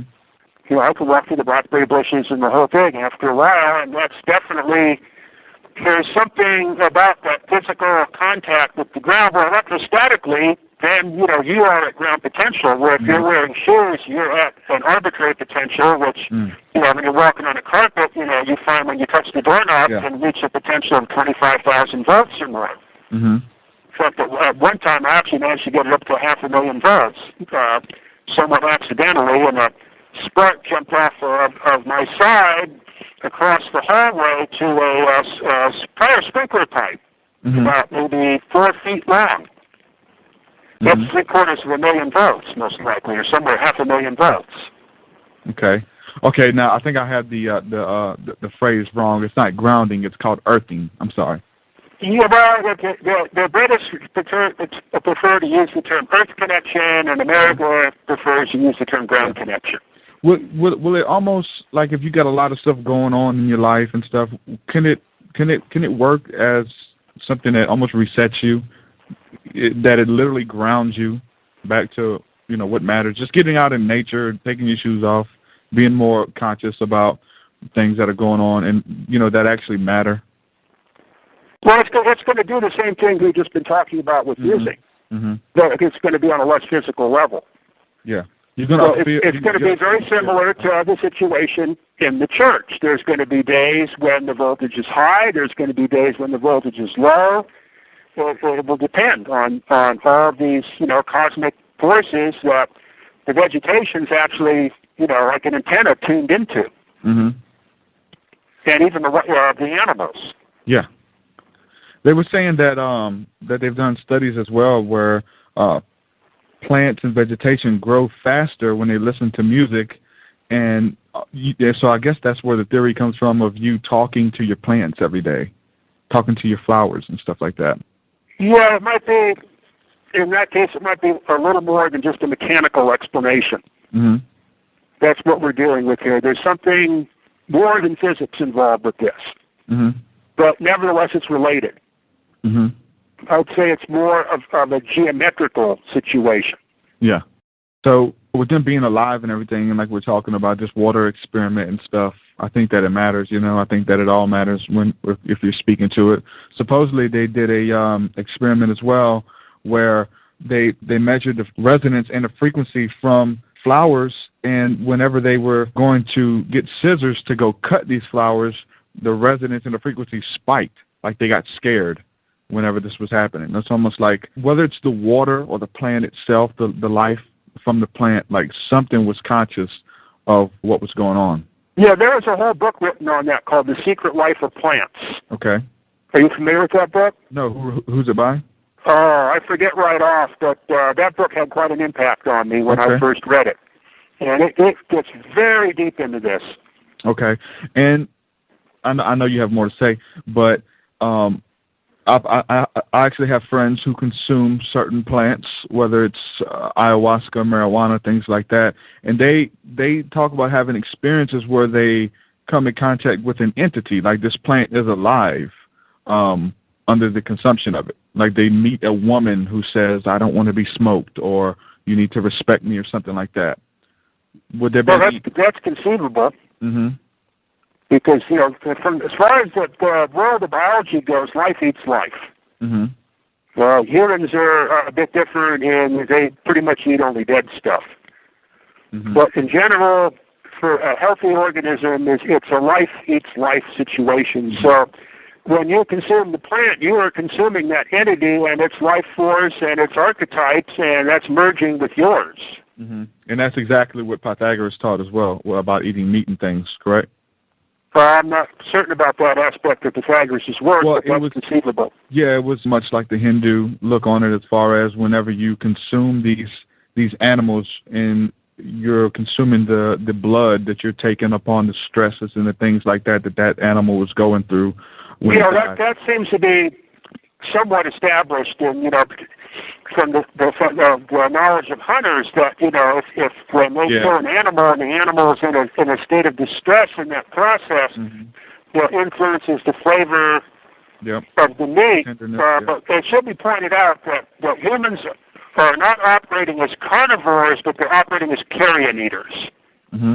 Well, carnivore actually kills the animal and ingests its living energy. It's the life eats life situation. But as far as crows and vultures and humans and many species of dogs, even though the aforementioned creatures, other than the humans, are designed to eat carrion, mainly because of the bacteria and the other things that are in it, have the life potential. The humans are blatant carrion eaters, and they're just eating, the dead, rotting remains. And so it's going to be pretty much, there's going to be no energetic level at that point, but the influences are going to be, pretty much physiochemical. They're not going to be on an ether level, like if you were eating the animal while it was alive, like a carnivore does. Yeah, I actually, when I'm not eating right or something like that, or feeling bad because of my diet, consuming plants and vegetables, fresh plants and vegetables, I can feel the life. I can feel the energy coming into me. I'm real conscious of it, and I can actually feel it. I feel 100% better after consuming that. If it's been a while since I had fresh plants and vegetables, I can literally feel it. Yeah, well, it will actually regenerate your body and heal it. Mm-hmm. So, these are the principles I use, because I don't, there's no doctors available for me. I live in the bushes. When I die, my body's going to be thrown in a ditch somewhere. So I've got to fix everything myself, just like my car. Mm-hmm. So, if there's going to be anything screwed up, I can't have that. There is no doctor for me, so, the way that I affect that is a living food diet. Mm-hmm. And that will cause my teeth to regenerate and any damage to my body to heal, and it makes me resistant to diseases and heat and cold and injury, and my senses are very acute out of it because I'm sticking to the biological principle of life eats life. So if I'm a living entity, I consume living entities to maintain my living energy. Otherwise, then I'm just an ambulatory corpse living on carrion. That's what basically most people in this society are, is they're the walking dead. And I think that's by design. Would you agree with everything we've been talking about? Yeah, and it's becoming very symbolic because, the satanic images are tattooed all over people's bodies, and their automobiles are in the shape of it, and it's the whole thing's becoming a society of death worship. Everything has got skulls and knives and axes and blades, and virtually every third, fourth person in this town has an emblem of some kind of scar or destructive device to kill emblazoned on either their body or their clothing. Mm-hmm. Yeah. All that, yeah. So that's not. This society is reaching its terminal phase. Mm-hmm. It won't make it much longer. Mm-hmm. Because it's strictly a fanatic worship of death and destruction. Yeah. But there is power in returning back to the source, correct? And we'll see. Yeah. But yeah, there's no amount of weaponry that's going to fight your way out of this thing because it's highly organized and it's got more than you do. Yeah. So the only thing you can do is to switch the whole thing around and operate on the primary level of what we've been talking about with Pythagoras and the powers that these people had back then that are forgotten now. I mean, I think I'm with you 100%. I don't think that the New Age movement or a lot of people who are, waking up to a lot of this stuff, whether even if it's the Christian church or whatever, to wake up to these ancient principles that have been lost. I think that it will help us in our personal lives, like everything you've been saying, and it's actually helping you. But so I think that's why people find peace in acknowledging a higher power, someone who maybe will come through at the end and help us from these demonic beings who are controlling everything that's going on. I think people have a hope that there is something that's going to happen, whether you believe in God, whether you believe in Jesus Christ coming back, or ETs coming to save us in the end, who have been watching over us the whole time and are eventually going to be like, okay, enough is enough. Do you have any hope in a higher power, that something is guiding us that may be a little bit more intelligent and have our best interest in mind that's out there? Well, no, I kind of look at it more from, like a military standpoint. Okay. But, it's either going to be evasion or defense or some type of situation. When you look at things from the biblical standpoint, the human race has never entered such an era of disnality, ever. Mm-hmm. Ever. Okay. Has anything like this ever existed. Mm-hmm. It's by definition, in those levels of understanding, it's terminal. Yeah. Now, we don't know what the time constant is. Mm-hmm. So it's like, we know the circuit's overloaded, but, is it a 60 amp fuse, or is it a 70 amp fuse, or is it a 100 amp fuse that's going to blow? We don't know what the size of the fuse is. Mm-hmm. But it's going to blow. Yeah. So it could get thousands of times more worse than this. Mm-hmm. It could turn into a hell that no one would ever have conceived. To me, it already is. Mm-hmm. If I went and I grabbed Martin Luther or J.S. Bach or Kepler or any of these people that created the world that I exist in, and I transferred them to here, and I have them walk out the door and look out to the street in this town, they would immediately go insane. Their brain would explode because they know that they were in hell. Mm-hmm. Yeah.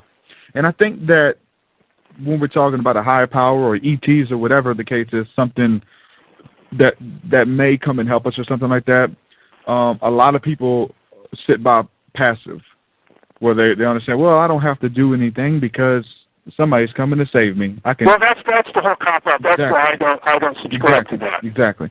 But there are a lot of people waking up. There are a lot of people who want to get back in touch with nature, who seek the best interest of others, and who see others as an extension of themselves. And whether you want to call that getting back to spirituality or what, I think we need to enjoy this life and embrace each other and embrace life in general. And that's why I had you on the show, because I think you're explaining the scientific methods, like I said earlier, of a lot of the philosophies and a lot of the sciences behind spirituality that's written in a lot of holy books. So I think the whole, Jesus is coming back to save us, or Buddha or Muhammad or whatever, is actually used as a cop-out, because people, they tend to not do anything, or they it actually makes me angry to watch these people, behave the way they do, and think, I'm going to be saved and I'm going to go to heaven, so it doesn't matter. I tell these people, and it angers them. I go, it doesn't work like that. I go, Jesus left in his spaceship, and he's not coming back. And there is not one person on this planet today, not one, that is going to heaven.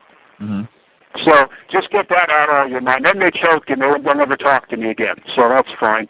It insults me to have that keep throwing in my face and throwing in my face. I watch these people behave like savages and just trash everything around them. But they go to church and they pray on Sunday, and so what we do, we call that insurance policy Christianity. Yeah, and then on the other level, then they want to pray in the morning for when we go out, we're going to find more gold. Well, I would call that rewards card Christianity. And I just have to tell these people I cannot engage in either one of those things, because it's against my upbringing. As I come from a long line Christian background of priests, nuns, and monks, and all that to go back 800 years. People want to start spouting this stuff off, and I can't handle it, because I was not made like that. Yeah, and so I guess what you're saying is exact same thing I'm saying, and a lot of other people, is that what you're seeing from the church now, claiming to be the ones who get you in tune with God, are doing the exact opposite and just using. Yeah, so what I do is just like the person like I'm referring to in Los Angeles, where I work there, that exhibits these things that I just said. So why don't you come to church on Sunday? Well, the last thing I want to do is go into Los Angeles on Sunday. When the whole freak circus is crawling, and to risk my car and my personal body and the rest of that, when I go, well, here's what you need to do. You need to come to my church, because they all wonder where I go at the end of the day, and I disappear in some Jeep trail up in the mountains. It's really drivable, so nobody will bother me. The altimeter hand is moving like a second hand on a clock when I'm crawling up the face of a mountain. That's where I go at the end of the day. I go, you need to come to my church, the Church of God's Creation. Exactly. I'm with you there, brother. Not some hole where a bunch of carrion-eating people all go to jerk themselves off, and they're going to go to heaven. Everybody else is going to go to hell because they're a piece of dead meat that rocks. I don't want to be part of it. The only reason why, in my adult life, where I went to the churches was the big ones that had the organs. I was there for the building, and I was there for the sound. I wasn't there for the rap. Yeah, and you know what? They have people saying that on a very small scale now, as far as they go to church to enjoy the music, or they don't really know the people or agree with the preaching, but they enjoy the music. They have great music there. I'm a Lutheran, and that's what Lutheranism is based on. It's music. Music is access to God. Yeah, exactly. Not somebody's oscillating tongue. Exactly. I think that's what we've been saying. There's a couple more minutes for you to be on the show. I want to touch on crystals. If you can tell me anything about crystals. There's a lot of people talk about crystals hold energy, quartz, and things like that. We understand that crystals were in radios and were used as a conductor of electricity. Am I correct on that? Or quartz crystals are used in all radio equipment to this day, because quartz has an interesting property. If mechanical force is applied to it, it produces electrical force, and if electrical force is applied to it, it produces a mechanical force, so it's a reciprocal situation. So you can cause a quartz crystal to mechanically vibrate, which will give rise to electrical vibration, which in turn goes into a circuit that turns it back into mechanical vibration, and it compounds on itself, and it sings at a frequency. And that's the frequency of like your silly phone, or the clock rate on your computer, or whatever device you have gets its rhythm and frequencies from one particular piece of quartz. Now, the other crystal, the crystal radios and the crystal rectifiers, that's what's inside the transistors. Mm-hmm. And these crystals change their conductivity and the way that they pass electricity by the electrical force that's applied to them, so that you can apply a small electrical force to a particular crystalline substance, such as iron sulfide or pyrite, and that small electrical force will cause a much larger electrical response in the crystal, and in a certain sense kind of pull the wave in, and that serves as a detector. Mm-hmm. So normally the feeble radio waves or electrical impulses are not strong enough to cause a mechanical action on a relay or anything like that, but if you apply that to the crystal changes inside, and all of a sudden the crystal turns from one electrical state to another and lets you know this thing's there, and then it will close a relay, or, if the oscillations are fast enough, it can move the armature on a speaker. Mm-hmm. And these devices today are known as diodes and transistors. Mm-hmm. Those are the two different types of crystalline applications in electricity. For quartz, you can go beyond, but we're in a continuously changing electrical field of varying intensity. Well, that has an influence on all the quartz.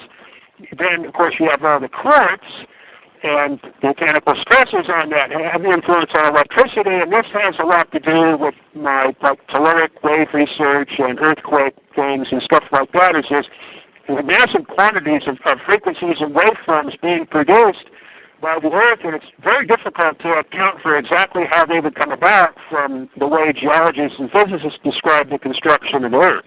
Mm-hmm. But that's a whole different topic. Yeah. I've got somebody that's going to be calling me for an interview here shortly on that subject.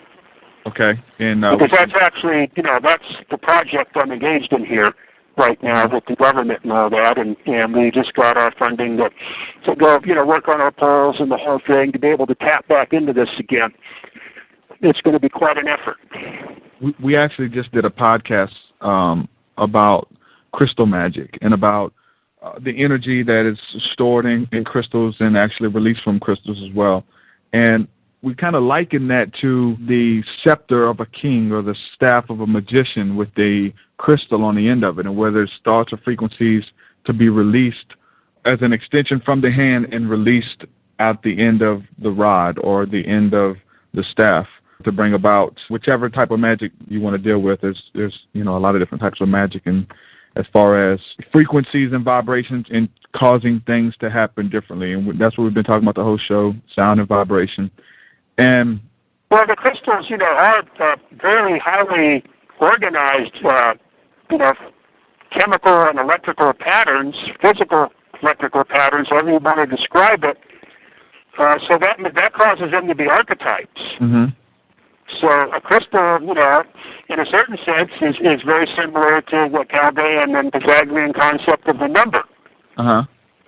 So it gives it a power on that level that's beyond, electrical or physical explanation. Mm-hmm. On the bottom level. You're dealing with archetypes again, formative forces. And again, that's going to be modulated by the overall cosmic induction, which changes, from minute to minute and day to day. So they have their own equation, each crystal, whether it's an amethyst or a ruby or something like that, correct? Everything's going to be different, right?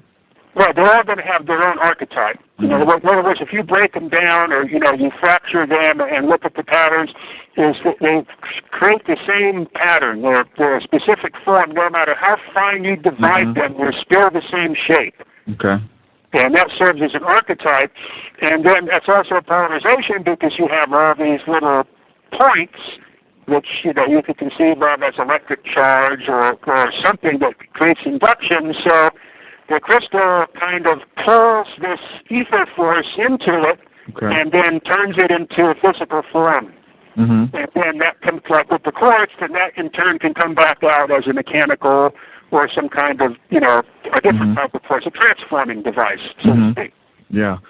So they kind of liken that too as well. The ephod mentioned up in the Bible that there was all these different rupees and things like that were affixed to this big breastplate type thing. And there's people who also believe that there was a type of conductor as well, with all these different types of emeralds and amulets and things like that, and that it actually helped the person get in tune by wearing this vesture and get in tune and speak to God and have an experience with God through these crystals.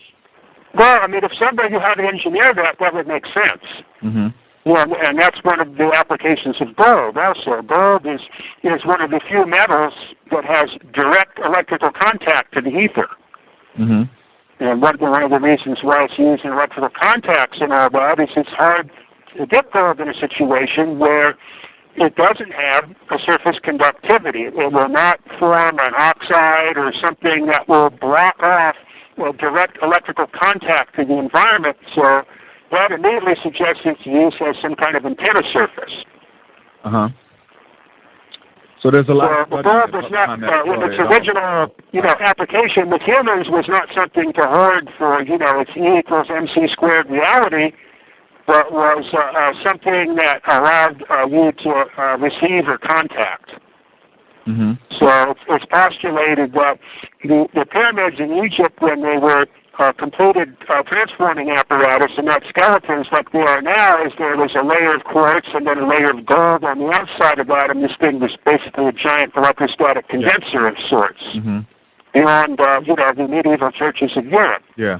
So we're talking about tampering with these different frequencies, electromagnetic fields in the body. Well, inductions is a proper word for it. Okay. I said tampering, so... Yeah, because there may be frequencies or there may not be frequencies. Yeah. And electromagnetism is a very specific geometric relationship between the dielectric and magnetic fields, but those fields can take on numerous other configurations that, have been erased from the textbooks. Yeah. Well... And the secret societies, like the Masons and whatever, not all this conspiracy stuff, but the real stuff, back to the Pythagorean sect and all that, these were the holders of the engineering secrets of how to do these things, so they wouldn't become lost. So when the time was right for the human race to re-engage in this, the information would still be there. Mm-hmm. So this is definitely not the time now. The human race is not in a position where, it's already making enough of a mess with the low-level, coarse fields and inductions that it has access to. God knows, what it would turn into if these people were able to take it to a higher level. Mm-hmm. So this information will always remain occult, as long as that's the human condition. Hidden. Yeah. So whenever we're talking about this, I think there's people who will change the word out for when we're talking about electricity and frequencies and things like that. In the way that the Egyptians were conducting electricity, they'll change the word out for spirits. That they were dealing with these vibrations of spirits and summoning spirits and pulling in forces from the ether as well. We'll actually call them the same thing. They're talking about the same thing, but they call it something different. So speaking about vibration being a thought and things like that, because these different frequencies bring forth different thoughts, different feelings, different emotions when you hear them, when you feel them. That's what spirits do. Even in the Bible, there's a part where these different spirits present themselves before God, and he wants something to be done on the earth. And these different spirits present themselves and say, I want to go down to the earth, and I want to be a lying spirit. So, and then another spirit said, well, I want to go down there and be a confusion spirit. I want to go down there and spread confusion amongst the people. So I can't help but link these vibrations, these frequencies and sounds with this spirit work as well, when we understand that a spirit in itself is not like a demon or a monster that has a physical body that runs around. It's a thought form and a vibration at the same time. And I'm just linking this together with everything that you're saying, because it's making perfect sense if you study the Holy Scriptures or even some of the other. It's just the Bible. These are universal truths that are taught, and they're just called different names.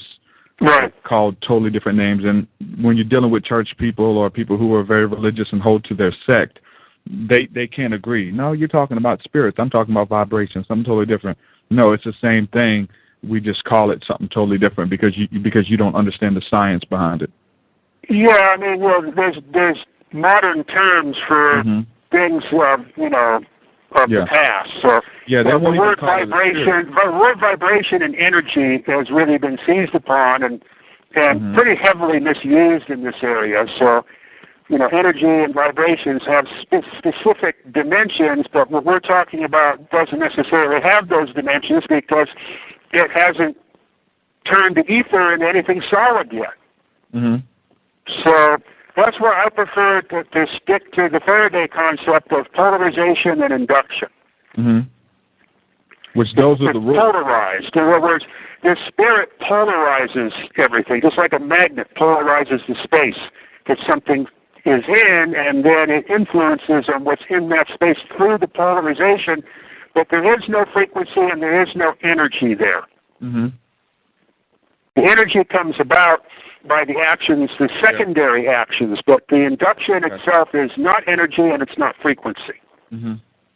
But it can give rise to those things, or those things can give rise to induction. The same thing like with the quartz crystal, it can go one way or the other. Exactly. It's a principle that is not positive or negative in itself. It's whatever you do with it. You have to tap in within a certain intention to use it for positive, negative, good or bad or whatever. Yeah, I mean, we're dealing with so much speculation, it starts to, it gets beyond the engineering level, which I like to remain at. Yeah. Right. But this is the situation with electricity. Every time I have to make one of these presentations, which is coming up again now, and like the one which I really recommend that people acquire off the internet is this last presentation I gave. It's not clear in my mind because it's been a while since I gave that presentation, but I had clarified this point quite solidly in the last presentation. Now I'm getting ready to give another presentation, and it always starts with the same thing. Okay, I'm going to give a lecture on electricity to a crowd of people that don't know what electricity is, and nobody knows what electricity is anyway. So how do I begin? Yeah, and that's why you're on this show, and that's what we do with a lot of people whose some of their information has got to be deep, and you have to have a lot of study to even keep up with what they're saying. We try to make it very practical for the listener, someone who they can, maybe experiment with or understand, who aren't physicists or, who don't have a degree or anything like that. So I think we're doing a good job today. I think we're tying some things together. It's working out great. I think we have time for another caller if someone has a question. Let me bring this person in. We have guest 24 who's in the room. How you doing? You on there? Yeah. Can you hear me? Yes, how's it going? Yeah, we hear you. Real good. I'm over here in Dallas, Texas. I was just calling, the big solar flare that hit back in the late 1800s, and how it basically just disintegrated a lot of the lines and the telegraph machines and all that. And some of the technology that you're kind of studying with being in the ground and grounding energy, would that help protect against some of those solar events that would be a big catastrophic event like it was back in the 1800s? The entire electrical grid of the country is being redesigned at a very high cost for some reason to make it even more susceptible to all this. In fact, this is a project I'm working on here because it's caused a complication in this municipality as the department services that are necessary for some of the functions.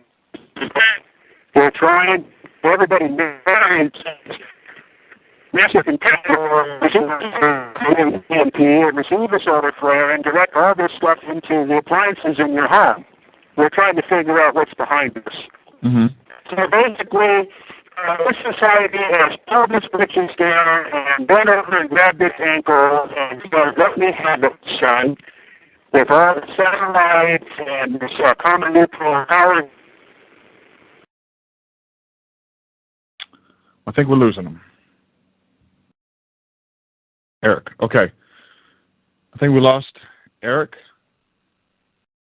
So, awesome interview, if I say so myself. One of my favorites so far.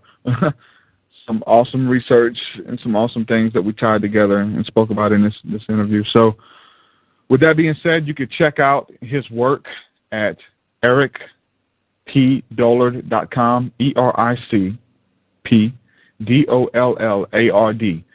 He's got a bunch of videos posted, a lot of interviews that he's done, and there's a couple people working to try to help him get some of his stuff out there to the masses. So there's other people connected who are following his work that you can link in with on Facebook and Twitter and some of the other social networks to help spread his videos, his messages, and if you will, help get this podcast out there so we can cover more topics very similar to this one. So this was an awesome podcast, and like I said, it's going to be one of my favorites. So just to break it down on a very layman level, understand that music, sound, and tones is all vibrations. Everything is moving.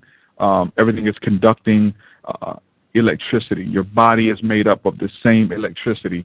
And so when we look at stuff like this rice experiment, what I'm talking about, remember to bless people.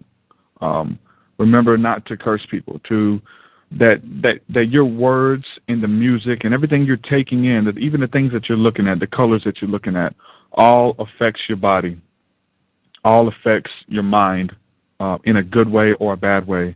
So the Bible says, choose life that you may live. And that's what we're saying. Choose life. Speak life. Because the power of life and death is in the tongue. So with that being said, you can check out my music, check out my work at truthseekah.com. Truth, SEEKAH.com. Subscribe to me on YouTube and hit me up on Facebook. And if you want to come on the show or you know anybody who would like to come on the show, you can send me an email or an inbox question or something like that, and we'll try to make it happen. And with that being said, we're going to say thanks for everybody tuning in. Thanks for everybody listening to this whole show. And like I said, please share the information. If anybody would like to give to Eric, you could do so on his website, ericpdollard.com. If you would like to support the podcast and the music that we're bringing forth as well, you can do so at my website, truthseekah.com. There is a donation button there. It'll be greatly appreciated so we can get some advertisement and get this information out there to the masses. So thanks again for sticking with us. With that, we're going to say shalom and peace. Thank you, guys. If you would like to sponsor the show or advertise on the Mythicist podcast, you can do so by going to www.mythicist.me and click on Sponsor the Show for more info. If you would like to support the show financially, you can do that also by going to mythicist.me and become a monthly supporter. We appreciate your monthly support.